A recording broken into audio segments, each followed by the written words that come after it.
बात 8 जुलाई 2024 की है।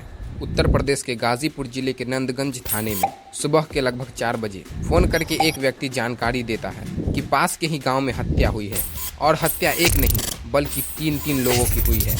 जानकारी बहुत बड़ी थी। तुरंत जांच शुरू होती है। फिर आगे जो खुलासा होता है वह हैरान कर देने वाला था। वह खुलासा क्या था, इन लोगों का हत्यारा कौन था और हत्या की वजह क्या थी, चलिए जानते हैं सब कुछ डिटेल से इस वीडियो में। रिश्ते में विश्वासघात और प्यार में पागलपन का नतीजा था ये हत्या। ये कहानी है गाजीपुर के कुसुमही गांव की। 8 जुलाई की रात गांव में तिलक का प्रोग्राम चल रहा था। रात के लगभग 2 बजे नाच गाने का कार्यक्रम चल रहा था। तभी एक 18 साल का नौजवान आशीष भागते हुए यहाँ आता है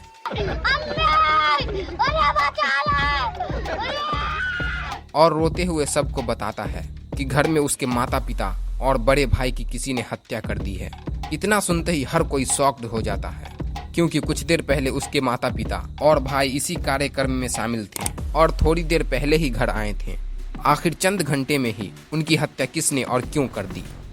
पहले तो आसपास के लोग आशीष के घर जाकर हत्या की बात कंफर्म करते हैं और फिर पुलिस को सूचना कर दी जाती है। सूचना पाते ही फॉरेंसिक टीम भी मौके पर पहुंच गई थी। शुरुआती जांच ही इस बात की ओर इशारा कर रही थी कि तीनों की हत्या धारदार हथियार से की गई है। पहले लोगों ने लूटपाट की आशंका दिखाई थी, मगर घर में सभी सामान सुरक्षित थे। बहरहाल पुलिस ने लाशों का पंचनामा भरकर उन्हें पोस्टमार्टम के लिए जिला अस्पताल भेज देती है। इधर पुलिस की जांच जारी रहती है। शुरुआती जांच में शक की सुई एक पड़ोसी पर जाती है। दरअसल जब पुलिस ने हत्या के बारे में मृतक के बड़े भाई राम प्रकाश से पूछताछ की तो पता चला कि 1 महीने पहले पड़ोसी राधे बिंद ने फोन पर मुंशी को जान से मारने की धमकी दी थी। एक पंचायत में हुए फैसले को लेकर राधे बिंद उससे काफी नाराज था। राम प्रकाश बिंद के बयान के आधार पर पुलिस राधे बिंद को गिरफ्तार कर लेती है। हालांकि पूछताछ में वह एक ही बात रटता रहा कि वह निर्दोष है, उसने किसी का कत्ल नहीं किया है। रंजिशन राम प्रकाश और उसके घर वाले उसे फंसा रहे हैं। एक सस्पेक्ट पुलिस की पकड़ में था, मगर पुलिस को उसके खिलाफ कोई ठोस सबूत नहीं मिले थे। मगर पुलिस अपनी जांच जारी रखती है।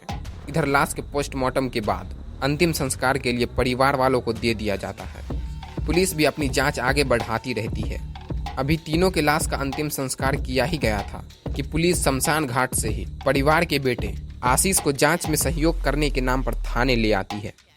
दरअसल पुलिस को कहीं से टिप मिलती है कि इन तीनों की हत्या किसी और ने नहीं बल्कि आशीष ने की है। बात गंभीर था, इसलिए पुलिस वाले सावधानी बरतते हुए पूछताछ शुरू करते हैं। प्यार से हुए पूछताछ में आशीष कुछ नहीं बताता है।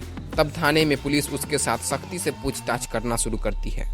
पहले तो उसने ना नुकुर किया, पुलिस को इधर उधर घुमाता रहा। बदलते बयान की वजह से पुलिस का शक यकीन में बदलने लगता है और आखिरकार आशीष एक हैरान कर देने वाली सच्चाई स्वीकार करता है। वह अपने माता पिता और भाई की हत्या की बात कबूल कर लेता है। इस हत्या की वजह कम उम्र में हुआ प्यार था। आशीष की दोस्ती पड़ोस में ही रहने वाली एक लड़की से होती है।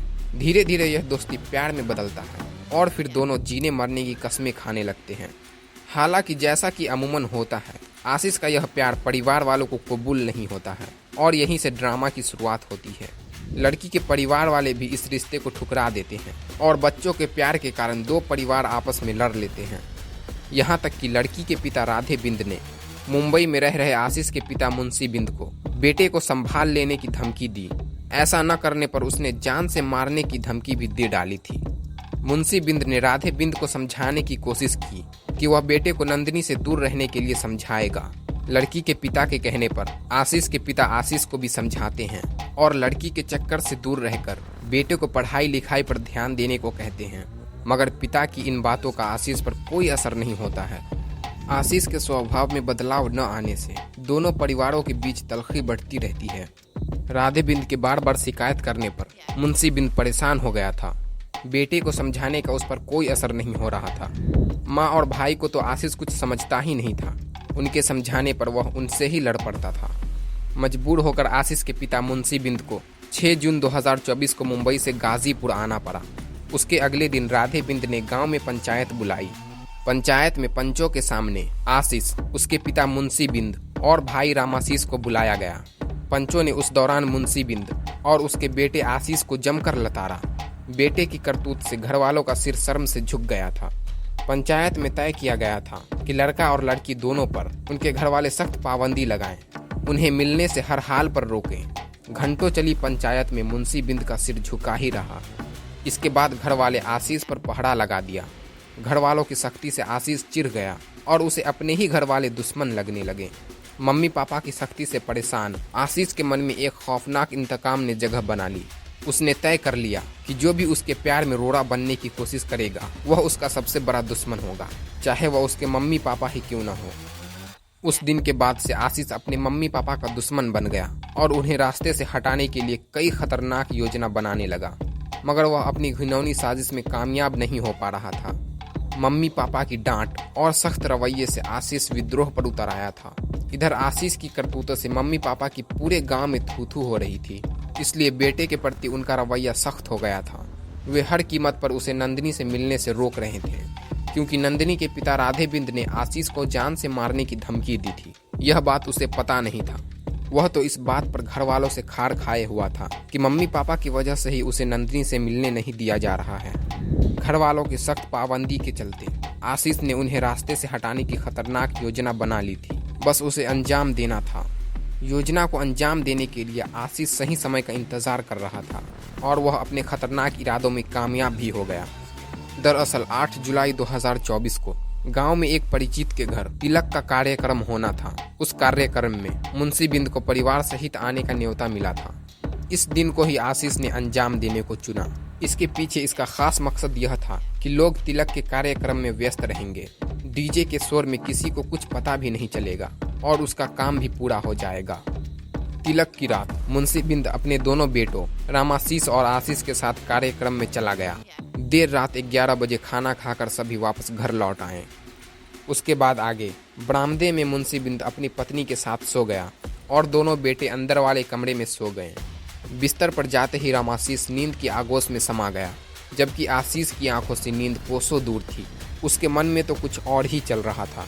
पलटकर पहले तो उसने भाई को देखा, उसे हिला डुला कर जांचा। वह पूरी तरह नींद में जा चुका था। फिर वह दबे पांव बिस्तर से नीचे उतरा और उस ओर बढ़ गया जहां उसके माता पिता सो रहे थे। वे भी गहरी नींद में जा चुके थे। पापा मुंशी बिंद को देखते ही आशीष का चेहरा गुस्से से तमतमा उठा। आंखों से गुस्से का लावा फूट पड़ा और बदन कांपने लगा। उस पर खून सवार हो गया था। फिर क्या था, नींद में सो रहे पापा के गले की ओर उसके मजबूत हाथ बढ़ते गए और उन्हें गला दबाकर मार डाला। गहरी नींद में होने के बावजूद जब आशीष पिता का गला दबा रहा था तो उसके हाथों से छूटने के लिए वह बिस्तर पर फरफरा रहा था। उसी बीच पत्नी उठ बैठी और पति को बेटे के हाथों से छुड़ाने के लिए बेटे से भिड़ गई। आशीष ने देखा कि अब खेल बिगड़ जाएगा तो मम्मी देवंती को भी गला दबाकर मार डाला। उस दौरान उसने अपनी जान बचाने के लिए बड़े बेटे को नाम लेकर पुकारती रही। गहरी नींद में होने के बावजूद मां की आवाज सुनकर आशीष का भाई रामाशीष उठ गया और बाहर की ओर लपका। जिस ओर से आवाज आ रही थी उसने देखा कि छोटा भाई आशीष माँ बाप की हत्या कर वहीं खड़ा है। दोनों की लाशें फर्श पर पड़ी है तो वह कांप उठा। यह देखकर आशीष बुरी तरह डर गया कि सुबह होते ही भाई सभी को घटना के बारे में बता देगा और वह पकड़ा जाएगा। पुलिस से बचने और राज को राज बनाए रखने के लिए उसने रामाशीष का भी गला घोंट दिया और उसकी लाश को बाहर डाल दिया। इसके बाद उसने खुरपी से एक एक कर तीनों के गले रेत दिए ताकि लगे कि बदमाशों ने गला रेत कर कत्ल किया है। पुलिस का सीधा शक उस पर कभी नहीं आएगा और वह कानून के फंदों से बच जाएगा। बहरहाल तीनों का कत्ल करने के बाद आशीष ने अपने खून सने कपड़े उतार दिए और पानी से हाथ मुंह धोकर दूसरे कपड़े पहनकर तैयार होकर चल रही पार्टी की ओर हो लिया और रास्ते में कपड़े और खून सनी खुरपी को फेंक दी और खुद को इतना सामान्य बना लिया जैसे उसने कुछ किया ही न हो। फिर पार्टी में जाकर उसने ऐसा ड्रामा रचा कि सारे लोग अवाक रह गए। पुलिस की पूछताछ के दौरान आशीष यह भी खुलासा करता है कि उसने 2 दिन पहले भी अपने माता पिता को मारने की सारी तैयारी पूरी कर ली थी, मगर वह हिम्मत नहीं जुटा पाया था। मगर अगले दिन उसने माता पिता का काम तमाम कर ही दिया और सबूत मिटाने की नियत से भाई को भी रास्ते से हटा दिया। केस की मौजूदा स्थिति की बात करें तो फिलहाल आशीष जेल में सलाखों के पीछे बंद है। दोस्तों, ऐसे कलयुगी बेटे को क्या सजा मिलनी चाहिए, कमेंट बॉक्स में जरूर बताएं। अगर आपको हमारी वीडियो पसंद आई हो तो वीडियो को लाइक और शेयर जरूर करें। हिंदी क्राइम स्टोरीज चैनल को सब्सक्राइब कर बेल आइकन जरूर दबाएं। धन्यवाद।